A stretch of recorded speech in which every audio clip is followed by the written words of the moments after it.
Here's something that's very important, useful, helpful, and enlightening to understand. Every I can't has behind it an I won't. And that I won't is drenched in the fear of what is projected will or might happen if instead of you can't, you can, and you do. And that could relate to something you're avoiding being engaged in, something you feel you can't have. It could be socially, it could be an activity, it could be anything. And in terms of the sessions that we do with my ways of doing things, which I call now the Gelfand Method, revolves around what we call spiritual digestion. And that is simply allowing yourself to fully have and feel whatever feeling has been presenting that you've been trying to solve and get rid of. Allow it to digest within you. Because feelings have nowhere else to go but through you. They don't go away. They absorb, they digest if allowed to do so. This can get in the way of that. Sometimes in a session, the client will say, I can't get it. You know, they're expressing that they can see or feel that there's more of the feeling. It's not like they've completed the function of fully allowing it to digest. I can't get it all. I can't do it. I know there's more. I feel like there's more there. I can't get any more. Okay. And I've recognized some time ago that always means there's an I won't. I mustn't. You could say an I mustn't, or you could say an I won't. Either way, it basically amounts to the same thing. So when I have that situation in a session, it always resolves when the person says, I can't get any more of this, you know, or I can't process away this way of being, this identity I've taken on. Then I will ask, is there some thought, idea, or belief or attitude you have that you mustn't, that you don't dare allow the full experiencing of that feeling, or you can't be without that persona that you've taken on? Is there something like that? And the answer I always get is how we say it in English. I don't mind leaving a few flubs in here and there.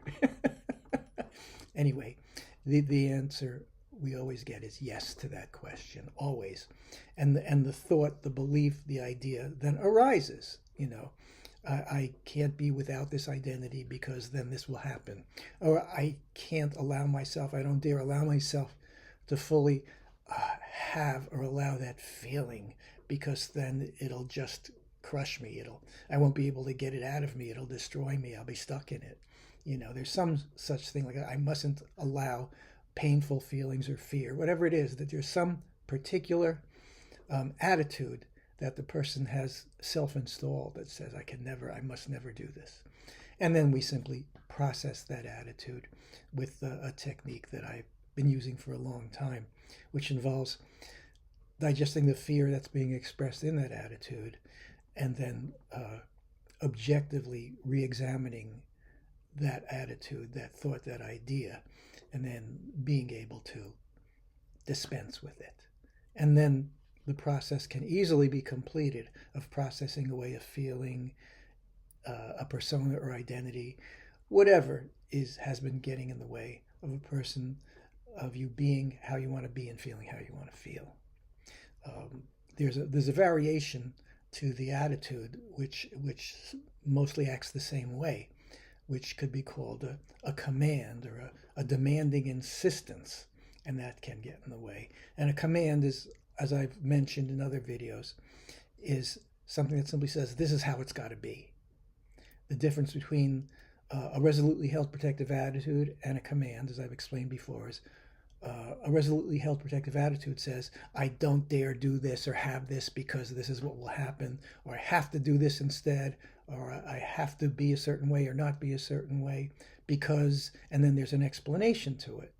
Whereas what we're calling a command or a demanding insistence, you know, that's more like when a parent says to a child, because I said so, you know, there's no, I'm not going to take the time to explain myself.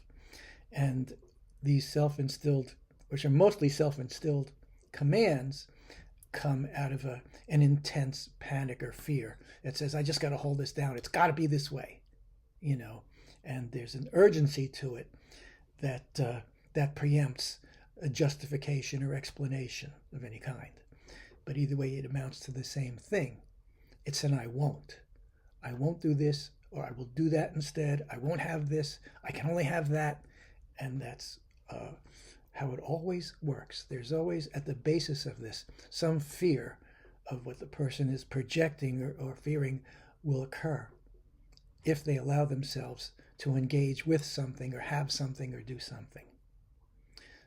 That's a very important thing to keep in mind, because it doesn't just apply to that sense of mental or spiritual mechanisms in sessions. It also applies to all the reasons why somebody is saying, or why you're saying, I can't quit smoking. You're afraid of feeling what you feel if you go through that. But if you allow yourself to feel it, you'll come out the other end and you'll be done with it. I'm not saying that is or isn't easy, but that is how it is.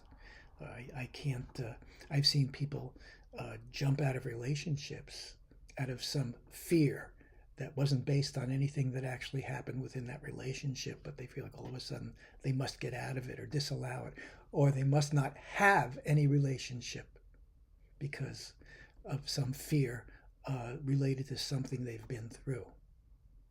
But when you spiritually digest the fear, you allow yourself to have that feeling and let it absorb and complete its experiencing and absorbing through you, then you can rationally dispense with the I won't. And the I can'ts, they just go away. Behind every I can't, there's an I won't. Behind that I won't, or supporting that I won't, is fear, being afraid of something. And this is processable. So you can actually, through the means of the Gelfand method, using this information, you can overcome the I can'ts. And you can always reach out to me through my website, dexsessions.com, DEXSESSIONS.com. And let's get working on it if you'd like.